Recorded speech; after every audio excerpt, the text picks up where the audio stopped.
여섯 동안 모두 평안하셨죠? 예. 예, 오늘 또 다니엘 10장에 있는 말씀을 함께 보도록 하겠습니다.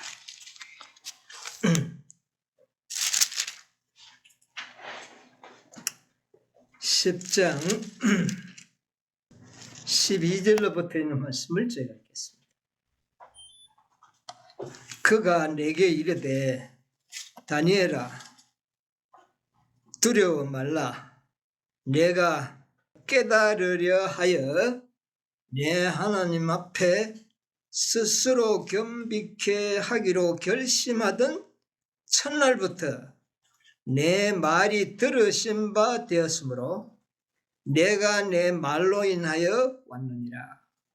그런데 바사국 군이 21일 동안 나를 막았으므로 내가 거기 바사국 왕들과 함께 머물러 있더니 군장 중 하나 미가엘이 와서 나를 도와주므로 이제 내가 말일에 내 백성에 당할 일을 내게 깨닫게 하려 왔노라. 대저히 이 이상은 오래 후에 일이니라. 예, 오늘 이 말씀을 근거로 해서 다니엘 10장의 말씀을 좀 보도록 하겠습니다. 예, 다니엘이 또 여기에 금식하며 기도하는 그런 배경이 나오고, 그 다음에 그 기도가 하늘에 올라가자마자 곧장 가브리엘 천사가 다니엘에게 내려와서 계시의 말씀을 주시는 것으로 말씀을 하고 있습니다. 그런데 여기에 보니까 다니엘이 깨달으려 하여 하나님께 기도했다 그랬어요. 그러니까 다니엘이 기도하게 된 배경이 나왔어요. 뭐 때문에 기도하려고 했어요? 뭔가 깨달으려. 그러니까 뭔가 이해되지 않는 부분이 있었다 하는 것을 우리가 느끼게 되는 겁니다. 다니엘이 깨달으려 하는 일이 뭘까요? 다니엘이 뭐를 깨닫고 싶어 했을까요? 2300주한 9장에 다 설명이 됐는데 그렇잖아요? 예. 뭐 어찌됐든 2300주한 9장으로서 마무리 지었습니다. 그런데 이 10장에 들어와 가지고 다니엘의 마음에 이해되지 않는 부분이 있었던 것 같아요. 그런데 그것을 깨달으려고 다니엘이 뭐 했다? 3주 동안 금식하며 기도하기 시작했다. 그러면 이 다니엘이 깨달으려 하는 일이 뭔가? 그래서 제가 이제 좀 뭘까 이렇게 뭐 보니까 뚜렷한 어떤 주제가 안 보여요. 그런데 가만 보니까 지난 안식일에 우리가 다니엘이 금식하고 기도하게 된 역사적인 배경을 우리가 연구했잖아요. 뭐 때문에 금식하며 기도했다고요? 성전 건축이 돌아간 지는 이미 2년이 지났는데도 시작도 못하고 있었다는 사실을 우리가 지난 안식일에 공부했죠. 그리고 백성들이 별 관심이 크게 많지 않다는 걸 깨닫고 다니엘이 뭐 많이 안 돌아가도 성전 건축이 뭐 잘만 되었으면 문제가 없을 텐데 이 성전 건축이 늦어지고 있어요. 2년이 됐는데 시작도 못했다. 그럼 다니엘의 마음속에 왜 이렇게 늦어지는가? 성전 건축이 빨리, 여러분 자꾸 우리 한국 사람 제일 좋아하는 단어가 뭡니까? 빨리 돼야 되잖아요. 이스라엘 백성도 비슷했던가 봐. 빨리 성전 건축이 시작되었더라면 뭐 다니엘이 내가 봤을 때는 이런 금식하며 기도할 이유가 없었을 것 같아요. 그러면 뭐 때문에? 성전 건축이 생각보다 지체되고 있다. 우리도 성전을 건축하는 사람들 중에 한 사람 아닙니까? 빨리 잘 되고 있어요, 요즘. 여러분, 품성의 건설이 빨리 되고 있어요? 그러니까 빨리 언제 될까 막 빨리 그러는데 지체되고 있는 거예요. 이유가 뭐냐 이거 도대체가. 그런데 이 상징적인 것이 이미 역사 속에 예루살렘 성의 재건축이 뭐 되고 있었다? 지체됐다. 왜 지체되는가? 이유를 알려고 한 겁니다. 그걸 깨닫기 위하여 기도하지 않았는가? 저는 그렇게 심증을 굳히고 있어요. 네. 자, 다니엘이 기도하게 된 그 이유가, 금식하면서 기도한 이유가 왜 이렇게 성전 건축이 지체되고 있는가? 그때쯤이면 이미 2년이 지난 쯤에는 이미 고레스 왕의 마음에도 의혹이 생긴 지점이 됐어요. 왜? 예루살렘 주변에 있는 국가들이 다 뭐를 올렸습니까? 고레스 왕에게. 상소를 올려가지고 이 예루살렘의 회복은 이스라엘의 회복을 의미하는데 이 나라가 회복되면 바벨론이 아마 힘들어질 겁니다. 반역할 겁니다. 이런 많은 상소문이 올라갔어요. 자, 그래서 다니엘이 이건 내가 안 되겠다. 기도해야 되겠다. 왜 이렇게 지체되고 있는지 하나님께 까닭을 걸 좀 물어야 되겠다. 아마 결심했을 것 같아요. 여러분, 여기 13절에 보니까 뭐라 그랬어요? 왜 첫날부터 네 말이 들은 바 되었는데 바사국 군이 며칠 동안? 20일 동안 가브리엘 천사를 막았으므로 내가 바사국 왕들과 함께 머물러 있더니 누가 와서? 미갈이 와서 나를 도움으로 내가 이 땅에 내려오기는 3주 전에 내려왔는데 오늘 내가 이제 왔다. 그 늦어진 이유를 설명을 했죠. 그 늦어진 이유가 뭡니까? 바사군이 막았다. 여러분, 바사국 군이 누굽니까?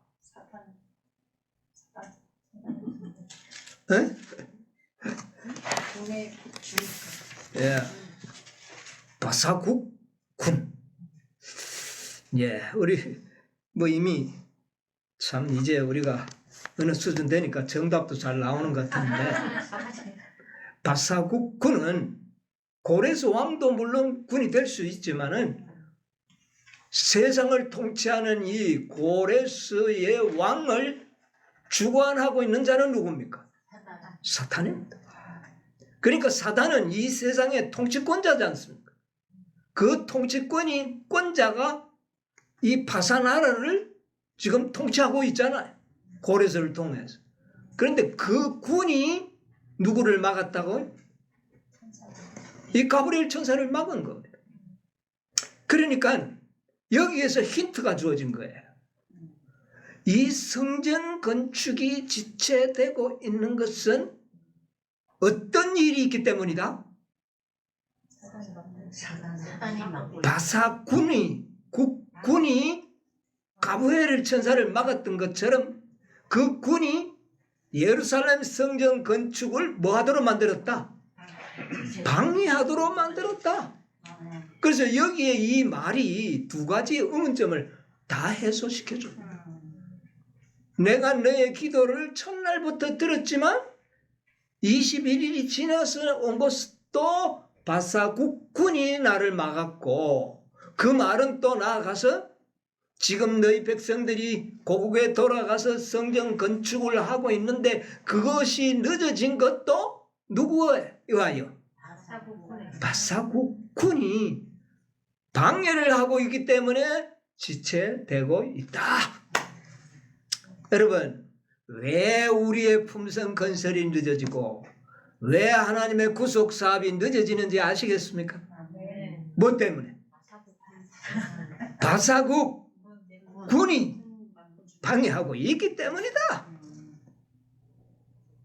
그런데 이 다니엘은 2년 전에 고레스가 이스라엘 나라를 해방시키고 돌아가도록 했을 때 이제는 모두가 다 되는 줄 알았어. 이제는 가면 뭐 끝났다. 우리가 이제 됐다 생각을 하고 아마 뭐가 제대로 잘 되기만을 기대하고 그냥 일상생활을 살았던 것 같아요. 그렇잖아요. 그런데 성전 건축이 전혀 전진이 안 되는 것을 보고 2년이 지난 후에야 비로소 이거 참 이상하다. 그때 이제 생각하고 뭐 하기로 결심을 합니까? 금식하며 기도하기로 결심합니다.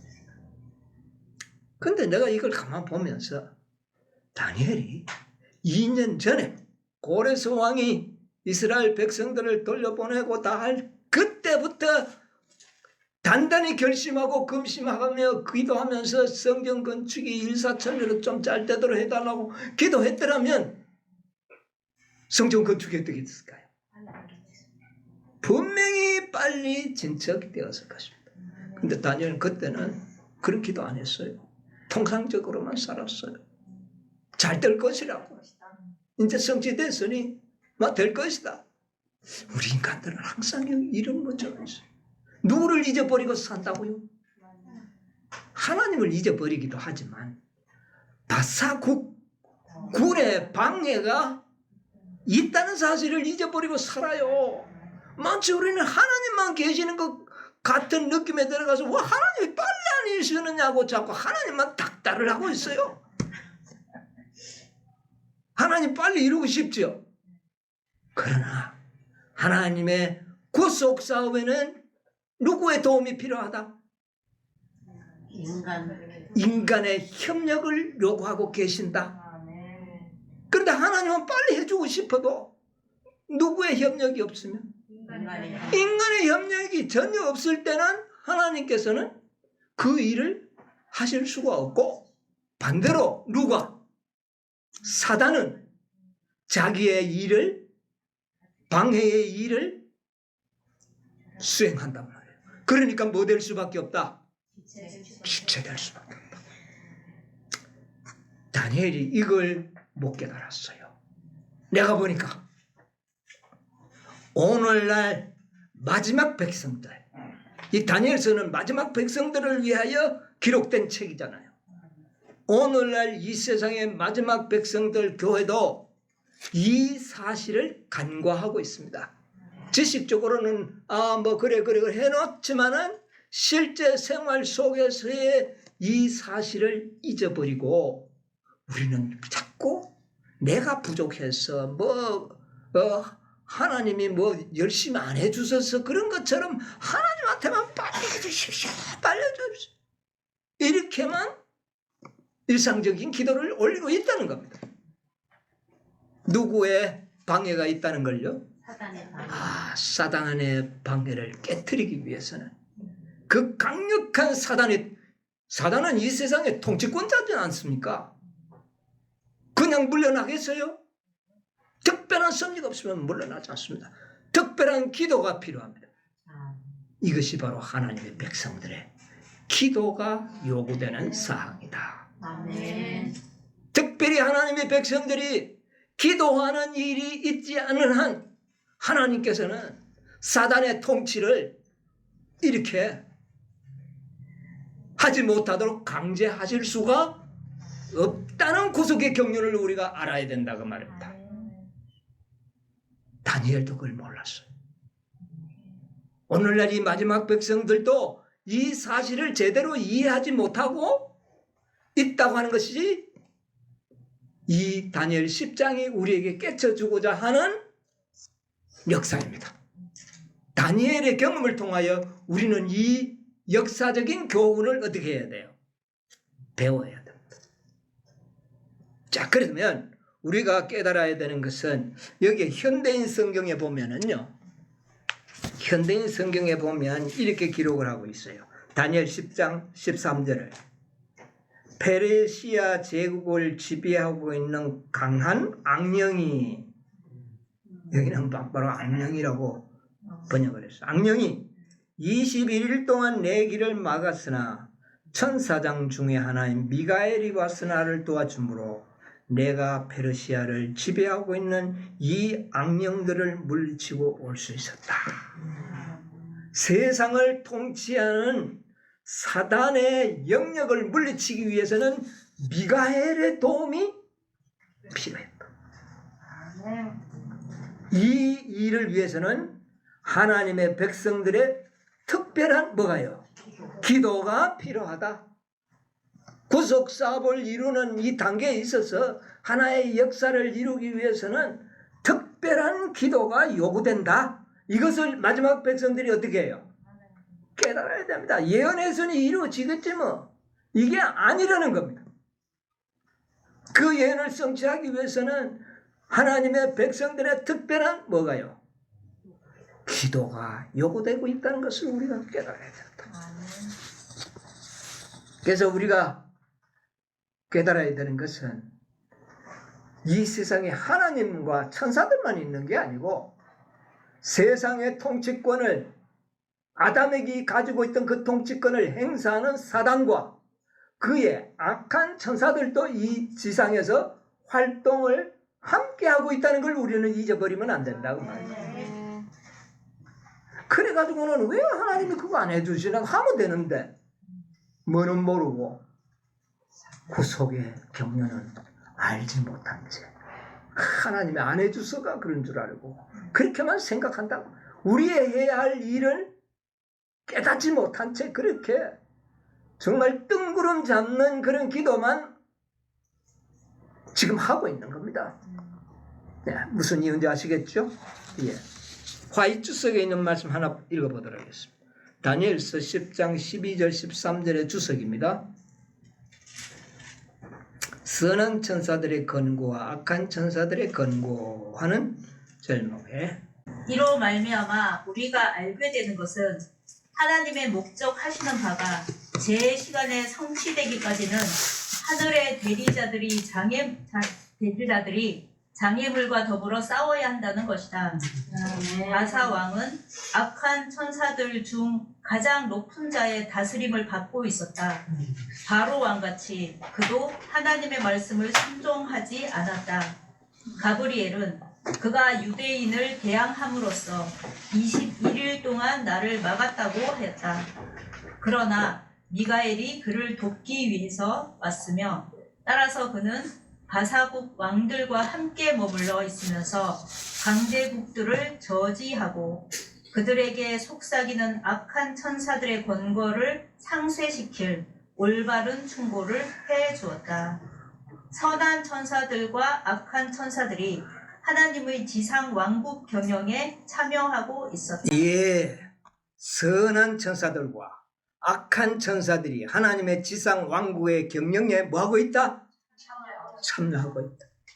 여러분, 이 사단은 아담이 가지고 있던 통치권을 그는 얻었기 때문에 가브리엘 천사도 그 통치권을 강제적으로, 강압적으로 그걸 무시할 수 없는 존재라는 걸 여러분 기억하셔야 돼요. 하나님께서는 그만큼 공의로우신 분이에요. 결코 사단의 통치권의 권세를 무시하지 않고 공의롭게 인정하면서 구속사업을 이루어 나갔어야 한다는 겁니다. 이게 하나님의 공의로움이에요. 가브리엘이 루스벨을 대신하여 그 자리를 차지한 천사 아닙니까? 그런데 가브리엘이 가서 하니까 루스벨이 뭐라 그럴까요? 내가 니보다 전에 더 높았지 않느냐? 우리 인간식으로 이야기하면 그렇다고 말입니다. 그러니까 누구가 오기까지? 미가엘이 오기까지 버틴다는 겁니다. 그렇게 버틴다는 겁니다. 그런데 버티다가 누구의 기도가 있을 때? 다니엘의 기도가 있을 때 미가엘이 내려와서 그 사단의 영향력을 제압할 수 있었다. 이걸 마지막 남은 백성들은 어떻게 해요? 깨달아야 됩니다. 중년에 대한 것은 우리가 기도해야 되네요. 기도할 필요가 있습니다. 기도해야 됩니다. 저절로 이루어지는 게 아닙니다. 반드시 기도하는 백성을 일으키실 겁니다. 그 보증으로 돌들이 소리치리라. 너희들이 안 하면 돌들을 통해서 내가 해버릴 거다. 예수님이 그 말 하셨지 않습니까? 그런데 돌들을 통하자 하는 것이 목적이 아니고 이 예언에 알고 깨달은 백성들의 입술의 기도를 반드시 하나님께서는 듣기를 원하신다. 이것을 우리가 오늘 깨달아야 된다. 선지자와 왕 571쪽에도 이런 말씀을 했습니다. 선지자와 왕 571쪽. 사단은 메데파사 나라의 최고의 권력자들에게 영향을 미쳐서 그들이 하나님의 백성들을 냉대하도록 노력하고 있는 반면에 천사들의 유랑 생활에서 돌아온 사람들을 위하여 일하고 있었다. 악한 천사도 어떻게 하고요? 일하고 있었고 선한 천사도 일하고 있었다. 그 투쟁은 모든 하늘이 관심을 가진 투쟁이었다. 선지자 다니엘을 통하여 우리는 이 선의 군대와 악의 군대 사이에 있는 큰 투쟁을 한 눈으로 본다. 여러분 마지막 백성은 이걸 알아야 됩니다. 그런데 자 일반적인 선한 천사의 활동만으로는 그 바사국 국군에 물리칠 수가 없다는 겁니다. 네. 악한 천사들하고 대등한 권세예요. 그런데 거기에 누가 동조를 해버리면 사람이 동조하는 이상에는 아무도 그 악한 권세를 물리칠 수가 없는 겁니다.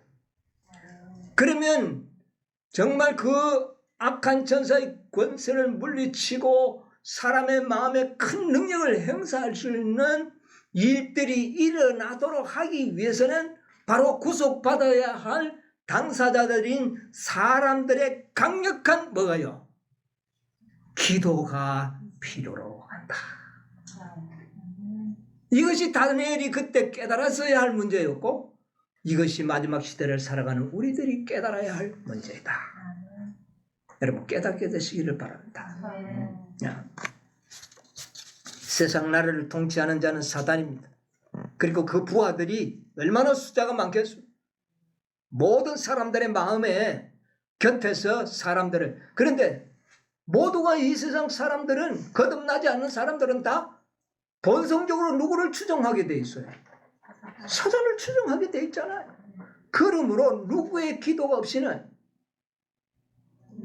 거듭난 하나님의 백성들의 특별한 기도가 반드시 필요하다는 것을 이 다니엘 10장은 우리에게 깨닫게 해주고 있는 것입니다. 자, 세상 나라를 통치하는 것은 사단인데 그럼 이 지상에 하나님이 통치하는 나라는 하나도 없습니까? 옛날에는 이 지상에 딱 하나가 있었죠. 이스라엘. 나와 내 집은 아버지를 섬기겠노라. 에? 이스라엘 백성들이 하나님을 섬겼어요. 그래서 하나님께서는 보호 관리를 하시는데 이들을 사단은 어떻게 합니까? 이들이 믿음으로 순종하고 있는 한은 결코 사단은 견딜 수가 없어요. 그런데 사단은 어떻게 합니까? 이들을 속임수를 사단은 속임수를 이용한다는 거죠. 그래서 악령들의 활동하는 방법을 우리는 좀 알아야 돼요. 우리는 지금 누구와 싸우는 백성들입니까? 악령들과 싸우는 자들. 우리 에베소 6장 12절 한번 읽어보세요. 우리의 씨름은 혈과 육에 대한 것이 아니요 정사와 권세와 이 어두움의 세상 주관자들과 하늘에 있는 악의 영들에게 대합니다. 예. 우리가 인간 대 인간으로 싸우는 게 아니고 우리가 누구를 통해요? 하늘의 악령들과 우리는 실험을 하게 된다. 이것을 이야기하고 있습니다. 에베소서 6장 12절 주석 한번 보겠습니다. 에베소 6장 12절 주석. 누구의 지배를 받고 있는가? 만일 우리에게 거룩한 천사들의 봉사가 없다면 우리가 어떤 위치에 버려져 있을지를 깊이 생각하기를 바란다. 우리의 씨름은 혈과 육에 대한 것이 아니다. 우리는 사람들의 반대를 만난다. 그러나 그 배후에는 누군가가 있는 것이다. 그것은 계속 일하고 있는 악한 천사들과 함께하는 흑암의 권세자들의 왕이다. 사단이 있습니다. 우리는 모두 다 우리의 싸움은 정사와 권세와 이 어둠의 세상 주관자들과 싸우는 것임을 깊이 생각해야 한다. 오늘날의 세상을 다스리고 있는 자는 누구며 어둠의 왕의 깃발 아래 서도록 택함을 받은 자는 누구인가? 거의 온 세상이 아닌가? 예수 그리스도를 받아들이지 않은 온 세상은 흑암의 왕을 그들의 지도자로 택하였다. 그리고 그들이 그 깃발 아래에 서자마자 곧 그들은 악한 천사들과 연합하였다. 악한 천사가 마음을 지배하든지 하나님의 천사가 인간의 마음을 지배하든지 둘 중 하나이다. 우리의 마음을 하나님의 지배하에 맡기든지 흑암의 권세 아래 맡기든지 하는 것이다. 우리들이 어디에 서 있는지 자문해 보는 것이 좋겠다. 대군 미가엘의 피 묻은 깃발 아래에 있는가? 아니면 흑암의 권세의 검은 깃발 아래에 있는가? 여러분, 우리가 생애하면서 지금 누가 나를 지배하고 있고 주관하고 있는가를 항상 생각해 보라는 거예요. 악한 천사가 있고 선한 천사가 있다는 거예요. 우리의 주변에 지배자는 이미 누군가가 지배하고 당하고 있다는 겁니다. 우리가. 이것을 기억하면서 살아야 된다. 마지막 백성들은 중요한 문제죠. 그래서 자, 역시 에베소 6장 12절의 주석인데요. 경계 근무 중인 신실한 파수꾼들 한번 읽어보세요. 선한 천사도 있고 악한 천사도 있다. 사단은 속이고 그릇된 길로 인도하기 위하여 항상 대기하고 있다. 그는 사람을 미혹하여 불순종의 넓은 길로 인도하기 위하여 온갖 종류의 매혹적인 것을 다 사양하고 있다.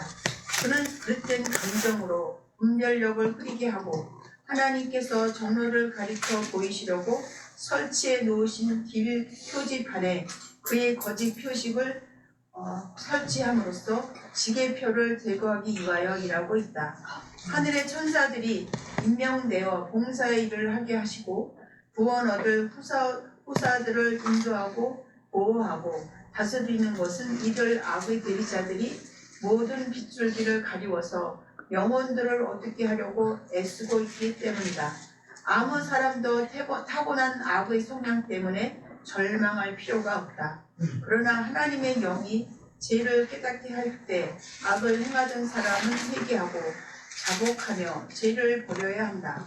충실한 파수꾼들이 영혼들을 바른 길로 인도하기 위하여 지키고 있다. 거기까지 보겠습니다. 충실한 파수꾼들이 누굴까요? 선한 천사들이 우리를 도와주려고 항상 지키고 있는 겁니다. 그런데 왜 우리가 도움을 그때 잘 못 받을까요? 기도 안 하는 거예요. 기도하지 않는데 선한 천사가 와서 막바로 우리의 의지를 굴복시켜서 데리고 가지 않는다. 악의 길에서 데려 나오지 않는다. 그러면 이걸 우리 하나님의 마지막 백성들이 몰라요. 너무 기도가 없다는 이야기예요. 우리가 과거의 경험 보니 그래요, 안 그래요? 그래요. 여기서 사단은 보면 속인다 그랬어요. 거짓말을 할 것이라는 거예요. 여러분, 사단이 가지고 있는 매우 좋은 하나의 무기가 있는데 그 무기가 뭔지 아세요? 거짓말이에요. 거짓말.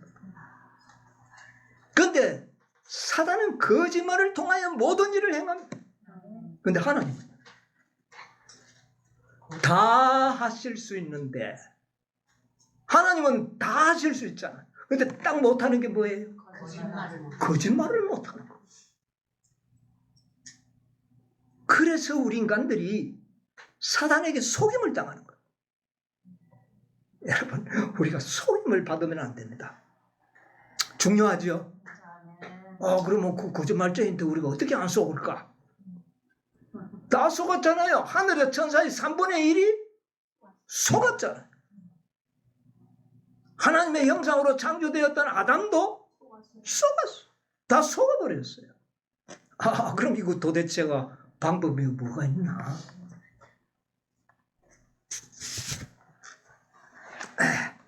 기도해야 합니다. 기도해 봅시다. 깨닫게 해주실 거예요. 자,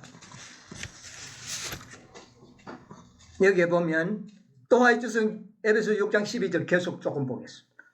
계속 교전 상태에 있는 천사들. 만약 휘장이 거치고 각 사람이 사단의 매혹적인 관계로부터 땅의 거민들을 보호하기 위하여 그리고 그들의 부주의한 태도로 인해서 사단의 전략에 말려들어 길을 잃어버리지 않도록 하기 위하여 하늘의 가족들이 계속 활동하고 있는 것을 볼 수가 있다면 그들은 자만심이나 자기 과시의 마음을 갖지 않을 것이다.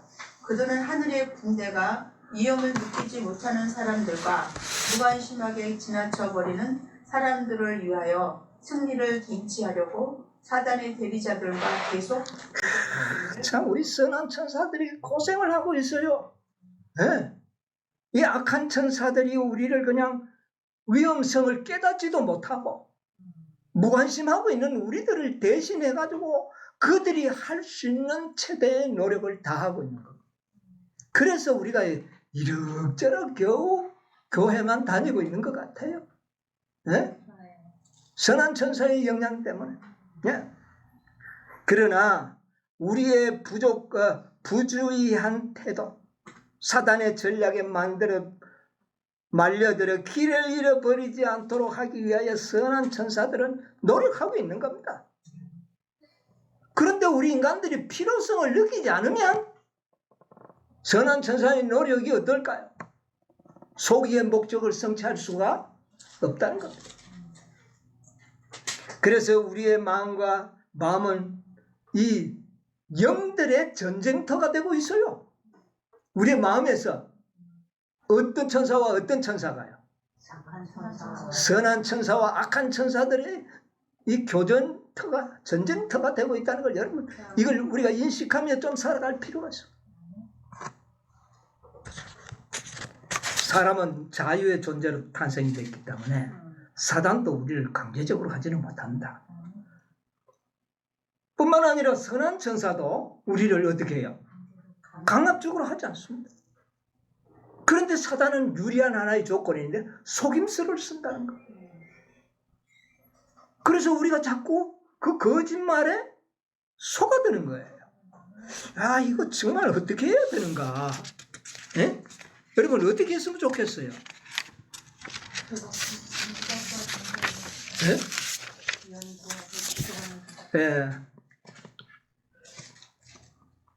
그런데 사람은 하나님께서 사단의 속임수가 오기 전에 미리 경고의 기별을 먼저 주셨다.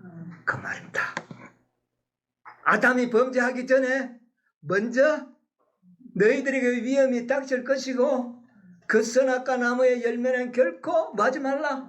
먹지 말라는 기별이 주어졌어요? 안 주어졌어요? 주어졌어요. 그거 없이 무방비 상태의 기만을 당하는 것은 아니다. 여러분 이걸 기억해야 돼요.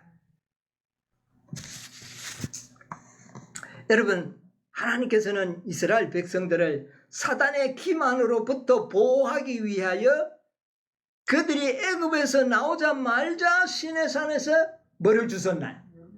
십계명을 주셨잖아요. 이 십계명만 그들이 믿음으로 순종했더라면 결코 그들은 실패하지 않았습니다. 하나님께서 십계명을 안 줬습니까? 줬잖아요. 그게 시금석이잖아요. 사단의 기말을 판별할 수 있는 시금석이에요. 거기에서 위배되면 모든 게 다 뭐다? 사단의 기말이다. 십계명과 저촉되는 모든 일은 사단의 기말. 그런데 죽으라고 이스라엘 백성들은 둘째 계명을 지키면 복을 받는다고 생각을 해요. 누가 속였습니까? 사단이. 그렇게 그들을 속였던 겁니다. 자, 우리가 하나님께서는 결코 우리를 무방비 상태로 놓여두지 아니하시고 미리 모든 사단의 기만에 대비하는 말씀을 주셨다. 그러면 우리가 만약에 기만을 당하지 않기 위해서는 어떻게 해야 한다? 하나님의 말씀에 주의해야 한다. 어떤 일을 자유의 의지로 선택하기 전에 그 결정이 하나님의 말씀과 부합한가? 이것만 해봤더라면 결코 속임을 당할 필요는 없다. 그 다음에 그래도 자꾸 와서 속이려 그러면 사단을 물리쳐야 되잖아요. 물리치는 방법은 뭐다? 기록된 말씀. 기도입니다. 그때는 기도예요. 네, 바사국 군이 가브리엘 천사의 말도 안 듣고 딱 버티고 있잖아요. 그런데 누가 기도하니까? 다니엘이 기도해서 누가 와서? 미가엘이 와서 그것을 어떻게 합니까? 물리치잖아요.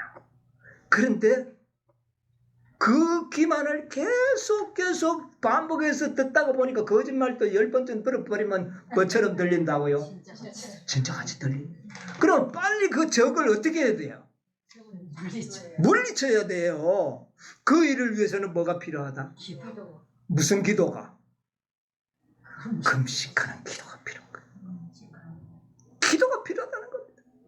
다니엘이 기도하니까 즉시 미가엘이 가브리엘이 파견돼서 그 바사국 군을 어떻게 했습니까? 물리쳤지 않습니까?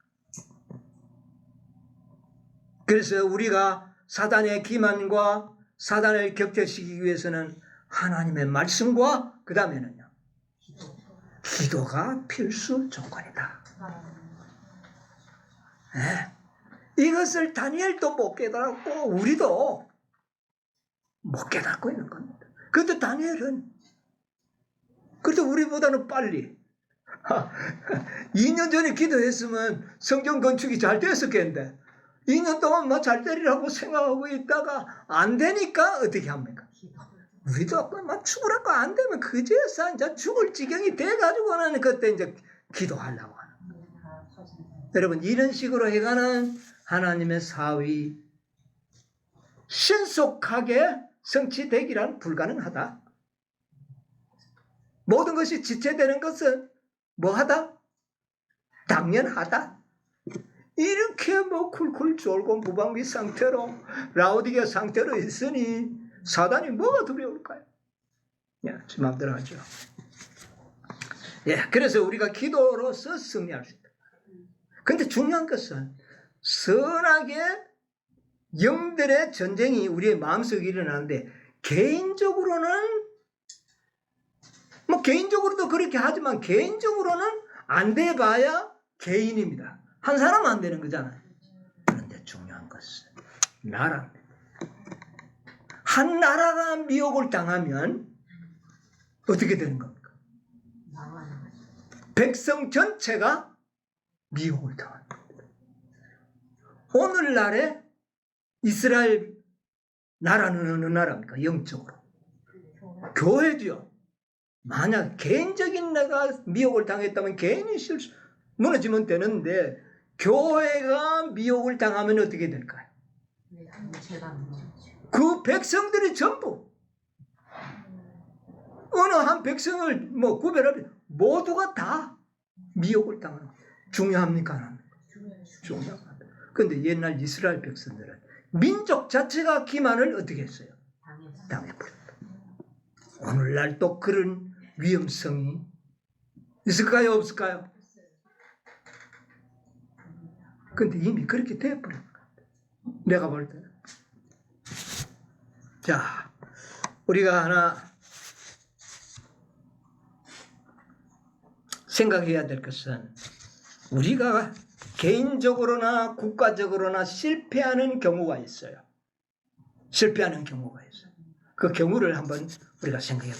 마태복음 16장에 보면 20절로 23절에 보면 예수님께서 베드로에게 말하기를 이에 제자들을 경계하사 자기가 그리스도인 것을 아무에게도 이르지 말라 하시니라. 이때로부터 예수 그리스도께서 자기가 예루살렘에 올라가 장로들과 대제사장들과 서기관들에게 많은 고난을 받고 죽임을 당하고 제3일에 살아나야 할 것을 제자들에게 비로소 가르치시니 베드로가 예수를 붙들고 관하여 가로되 주여 그리 마옵소서 이 일이 결코 주에게 미치지 아니. 예, 그까지 하고 잠시 스톱해요. 자, 예수님이 이제 나는 예루살렘에 올라가서 죽고 3일 만에 부활하고 이런 구속의 역사를 이야기해 줍니다. 제자들에게 이야기해 주는데 베드로가 뭐라 그럽니까? 아이고 그리 하지 마옵소서. 그런 일은 주님한테 결코 일어나지 않을까? 또 지가 막아줄 것처럼 그런 일은 결코 일어나지 않을 것. 그럴 때 예수님께서는 베드로 참 고맙다. 네가 나를 생각해 주는구나. 이렇게 칭찬하지 않고 뭐라고 이야기합니까? 23절.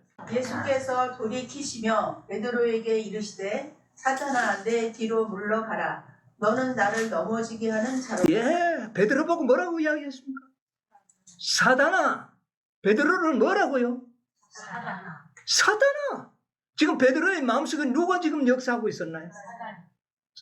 사단 중 악한 천사 중에도 누구였을까요? 사탄, 루스벨.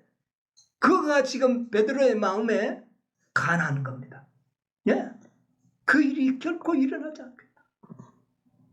사단의 일을 누가 했다고요? 베드로가 했어요. 그런데 조금 전에 보면 16장 16절 19절에 보면 이 베드로는 예수님에게 칭찬을 받았어요. 아, 예수님은 살아계신 하나님의 아들이요. 막 이렇게 고백을 하니까 예수님이 뭐라고 이야기했어요? 아, 네가 참 복이 있다. 내가 이 반석 위에 네가 고백하는 이 말씀 위에 내가 뭐를 세우리니? 교회를 세우리니 음부의 권세가 어떻게 해요? 이기지 못하고 천국의 열쇠를 네게 주겠노라. 야, 이거 대단한 축복을 받은 거다. 그런데 그 다음에 어떻게 됐습니까? 사단의 일. 베드로가 왜 그랬을까요? 베드로가 예수님을 사랑 안 했습니까? 왜 사랑해서 그랬어요? 그러니까 여러분들 뭐 나는 예수님 사랑합니다. 그 고백 소용없어요. 인간적인 그런 사랑의 고백은요. 베드로만큼 예수님 사랑한 자가 어디 있습니까? 예. 베드로는 예수님을 참으로 정말 자기 생명을 버리고라도 예수님을 어떻게 해요? 막아주려고 했어요. 그래서 만에 동산에서 병정들이 잡으러 나오니까 어부가 뭐 칼을 쓸 줄 알까요? 고기나 그냥 잘라봤지. 그 칼을 빼가지고 어떻게 합니까? 싸우려고 했어요. 그는 뭐를 각오했다는 말입니까? 그만큼 예수님 사랑했어요. 그런데 조금 후에 왜 다윗이 2번 울었는데 3번이나 부인하고 저주합니까? 이런 일이 일어나 버렸다는 것입니다. 왜 이런 일이 일어났을까요? 예? 자, 우리 그 이유를 이 마지막 백성들은 분명하게 우리가 기억하고 있어요. 누가복음 24장 25절 26절을 한번 읽어보도록 하겠습니다. 가라사대 미련하고 선지자들의 말한 모든 것을 마음에 더디 믿는 자들이여 그리스도가 이런 고난을 받고 자기의 영광에 들어가야 할 것이 아니냐 하시니. 아니, 이제 몇 곡까지 보겠습니다. 예수님이 엠마오로 돌아가는 제자들에게 뭐를 이야기해 줍니까? 뭐를 더디 믿는 자? 선지자들이라. 선지자가 뭐가 선지자입니까? 구약 미래의 것을 미리 말하는 자가 선지자 아닙니까? 그러니까 다시 말하면 예언을 더디 믿는 자들이요. 여러분, 일반적인 이 복음의 말씀은 개인적인 문제예요. 그렇죠? 개인으로 믿으면 구원받고 안 믿으면 실패하고 그런 건데, 예언은요, 한 민족의 운명을 어떻게 합니까? 결정짓는 중요한 일들입니다. 개인적인 것도 적용이 되지만 한 민족이 운명을 결정짓는 것이 예언이라는 것이죠. 예언을 잘못 가르치고 이해해버리면 한 백성이 다 사단의 뭐요? 속임수를 당하는 겁니다. 그런데 이스라엘 백성들이 뭐를 더디 믿었다고요? 예언을. 정말 그럴까? 그렇게 될까? 긴가민가 했다는 겁니다. 더디 믿는 자들이요. 이스라엘 백성들이 다니엘서 9장을 잘 연구했어야 돼요. 그렇지 않습니까? 연구했더라면 어떤 일이 일어났을까요? 자, 다니엘 9장 25절로 27절을 읽어보면 기름 부은 자 왕이 일어날 것 예언해 놨죠. 그 다음에 62일의 후에 기름 부은 자가 어떻게 될 것이야? 끊어질 거죠. 죽을 것이 예언되었잖아요. 그렇죠? 그 다음에 그가 장차 많은 사람으로도 한일에 동안 언약을 굳게 지키겠고, 이것은 십자가의 죽음을 이야기하잖아요. 죽음으로서 언약을 굳게 정했습니다. 일의 절반의 제사와 예물을. 그럼 다니엘 9장 25절 27절 이 내용 전체를 보면 예수님이 이 땅에 오셔서 인간으로 오셔서 죽임을 당하시고 언약을 굳게 지키 죽어야 될 것이 분명히 나타났어요, 안 나타났어요? 그러면 이 사실을 어떻게 누가 알고 있어야 돼요? 제자들이 알고 있어야죠. 베드로가 알고 있어야죠. 근데 베드로는 아마 연구 안 했을 거예요, 별로. 고기 잡으러 다니고 먹고 살기 바빴어.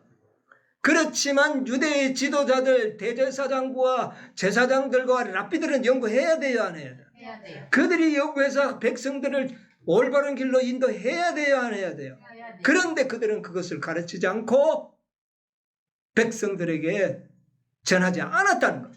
그러므로 백성들이 다 속아버려서 베드로도 그런가 생각을 했어.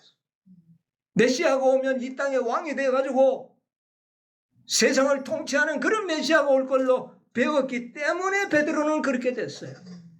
그러나 결과는 어떻게 됐든 속았던 겁니다.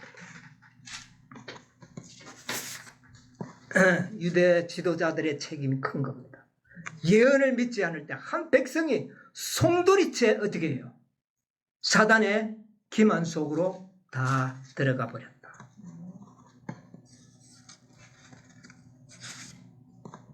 화이주석 미가서 5장 2절로 4절의 주석을 한번 읽어보겠습니다.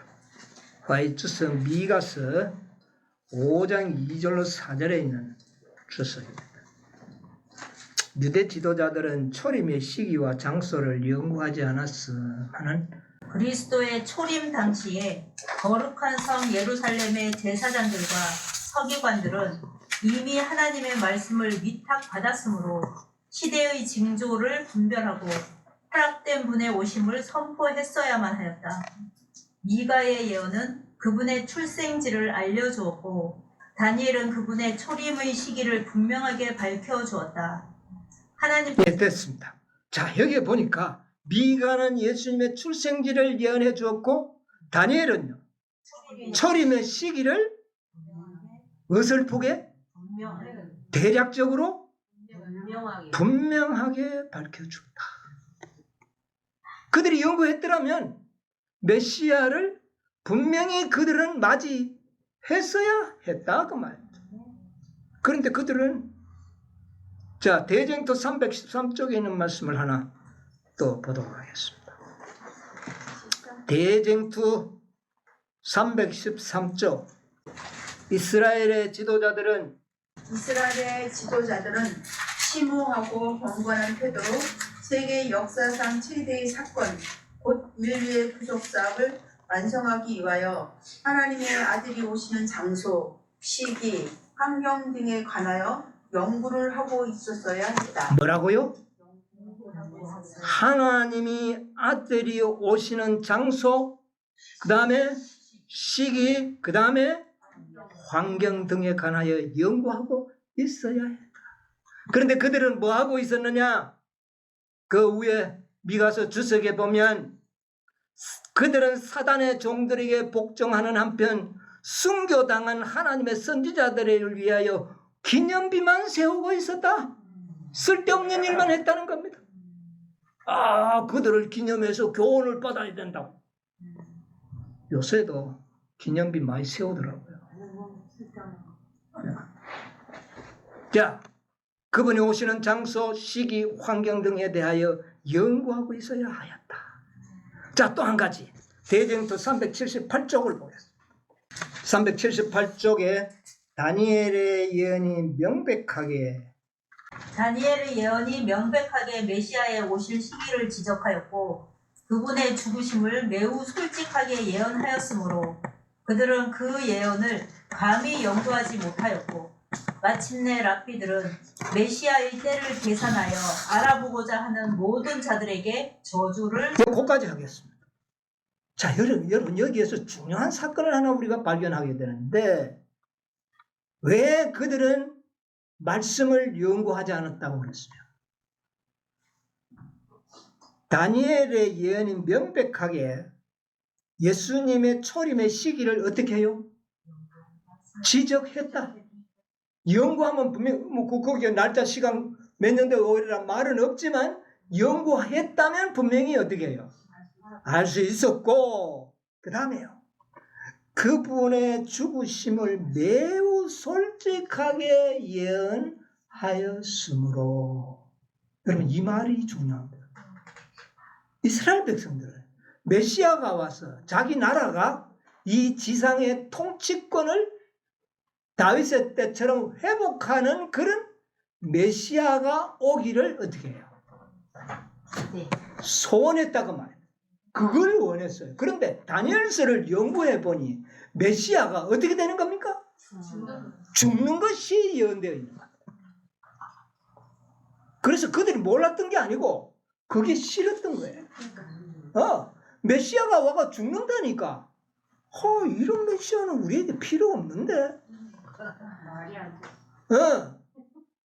그래서 그들은 그 예언을 연구하는 일을 중단하였고 계속 그것을 연구하는 자들에게는 저주를 선언하였다. 그래서 그들이 이스라엘 민족 중에는 한 명도 예수님의 초림을 맞이하는 자가 없었다. 겨우 저 비천한 베들레헴의 목자들만이 맞이할 수 있어요. 아주 비천한 목자들.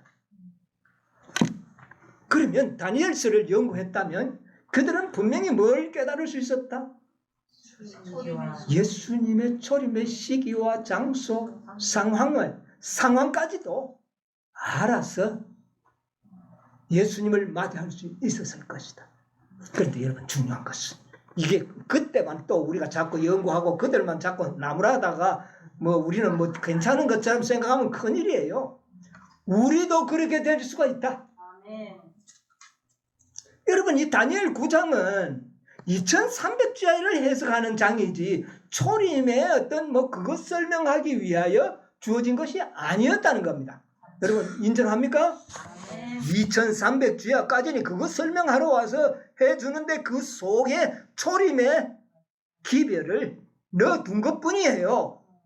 그것을 통하여 마지막 때를 상징적으로 정확하게 예언을 나타내 보여준 겁니다.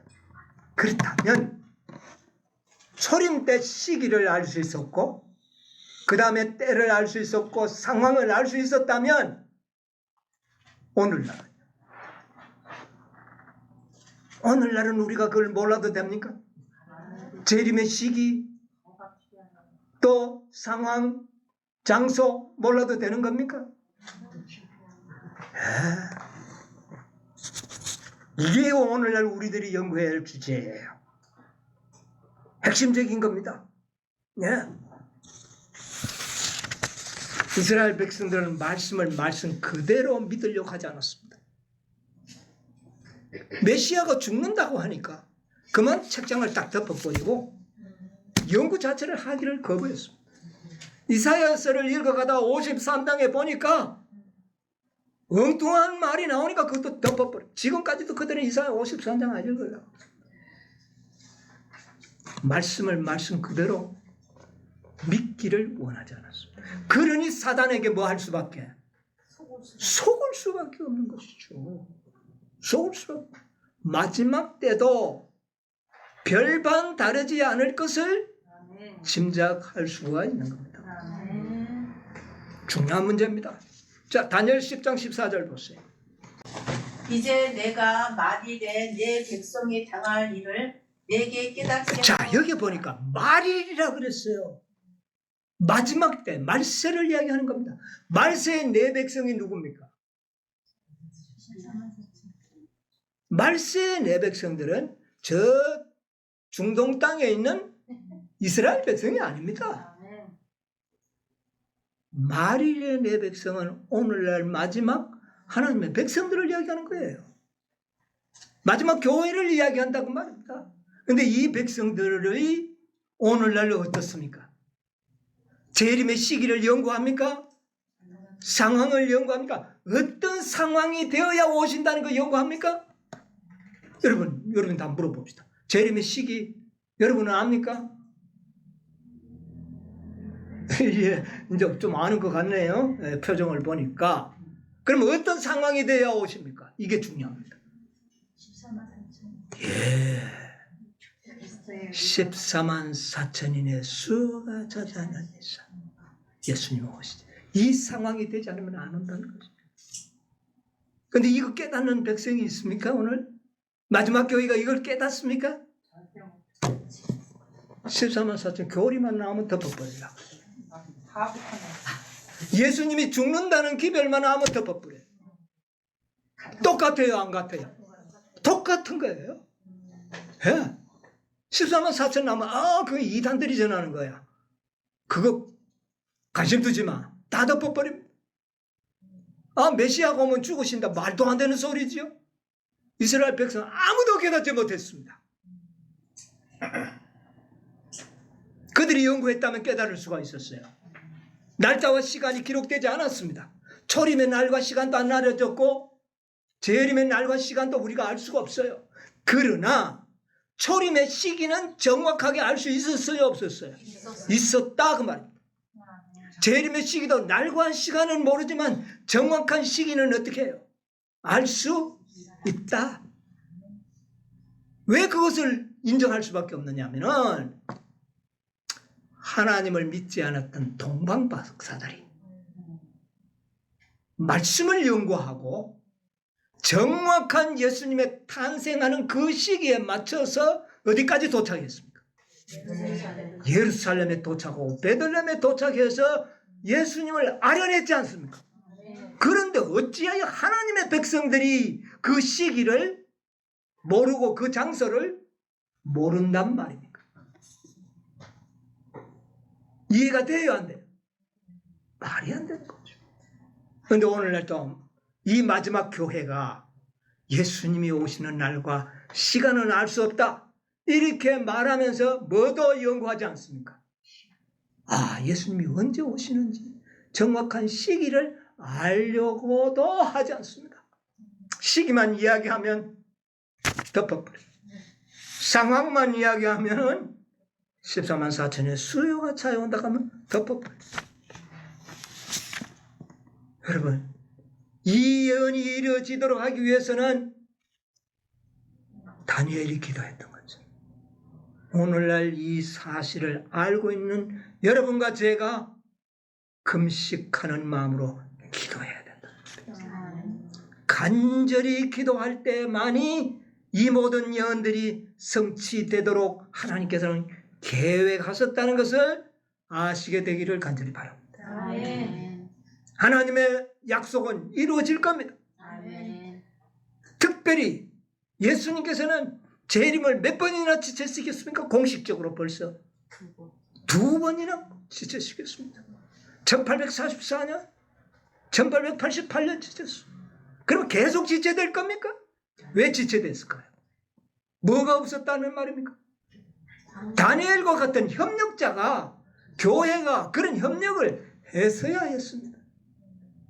그런데 하지 않았기 때문에 지체되고 또 지체되고, 그럼 또 계속 지체될 것인가?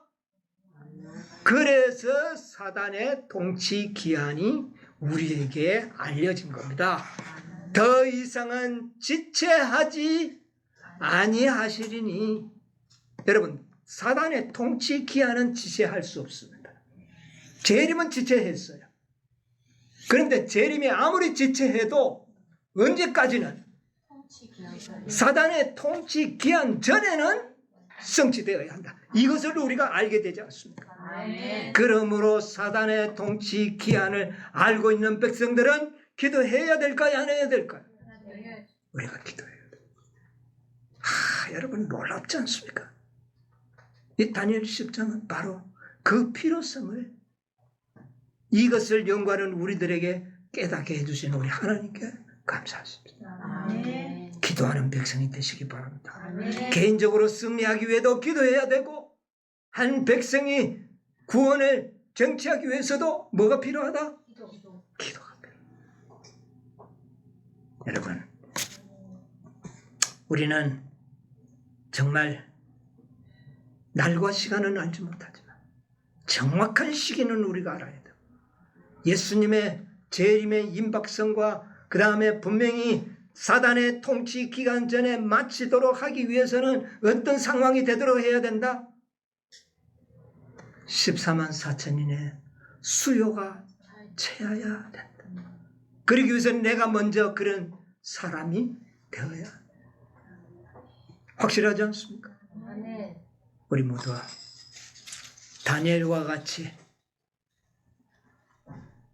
미카엘을 움직일 수 있는 그런 능력 있는 기도를 올리시는 마지막 백성들이 되시기를 간절히 바라면서 말씀을 마치도록 하겠습니다.